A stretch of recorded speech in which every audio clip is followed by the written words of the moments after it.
What's up, guys? It's Grant here, and we're going to talk about one of my favorite topics. It's Nintendo, specifically going into this next console cycle after E3. Um, what specifically I see from the company and sort of my concerns going into it.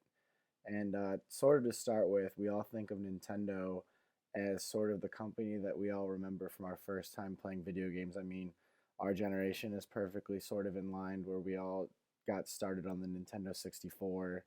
We remember games like Mario Party, Super Smash Bros., Legend of Zelda.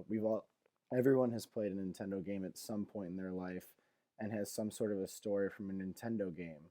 So you would think that that sort of brand recognition and memories that people have instilled in them would help sell consoles for years to come. But it seems like in the last 10 or so years, Nintendo has sort of fallen to the wayside in the console wars. I mean, statistically, we see from this last console cycle, the Wii U was just majorly outsold by the other two systems. The PS4 sold basically triple the units that Wii U sold, and the Xbox One was getting close to being almost double of what the Wii U was. And I sort of want to dive into why I think that's a problem. Obviously, that is a problem because if you sell less units, you're going to make less money and therefore have less resources to make better games. But also sort of touch on why I think that is, and I think the biggest reason is third-party support, and that's something that Nintendo has lost steadily since the Nintendo 64 days. And a lot of it's their own doing. I mean, Nintendo's very stubborn and in the Nintendo 64 days refused to do disc-based gaming, which caused a lot of developers to sort of jump ship to the more powerful disc-based systems like the PlayStation 1. And ever since then, it's only gotten worse and worse. And it seems like Nintendo is banking more and more with each passing system on their first party flagship franchise as well of their mascots. And that's gotten them this far, but I don't know how much longer that can take them into the future.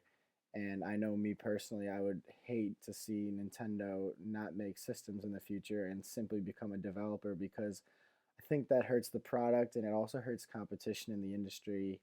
And the industry needs healthy competition. Otherwise, we're only going to see more and more monopolies. And in the instance of other monopolies in the gaming industry, like EA's monopoly over the majority of sports franchises, in my opinion, that's caused only a downturn in the quality of those games. So, going into the Wii NX, which is the next console that Nintendo has been teasing, it's very concerning to me to read a lot of articles that basically say um, developers are concerned because the Nintendo company has not shared with them the specs or any kind of information about this next system, basically guaranteeing that there'll be no third party support at launch. And I think if you use the Wii U as an example, you just see that without third party support, you're not going to sell that many units because there are only so many quote unquote hardcore fans that are going to buy your system simply for its flagship franchises. I mean, somebody like me whose favorite game series include the Fire Emblem series and Legend of Zelda will still always have the idea of buying a Nintendo system on the table when we think about possible video game purchases.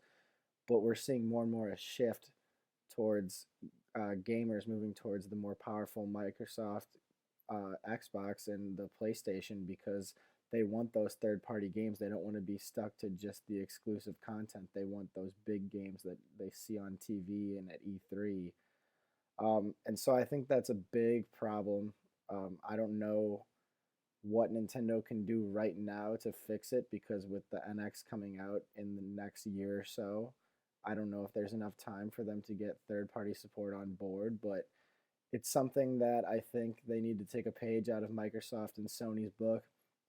And whether or not they have done it in the past or not, they need to go with the tide, not against it, if they want to keep competing for years to come and continue to release systems. Because if they don't, I think that in the next 10 to 20 years, we could see Nintendo go the way of Sega and simply be that company that releases games, not that company that has its own system and is a major player in the market.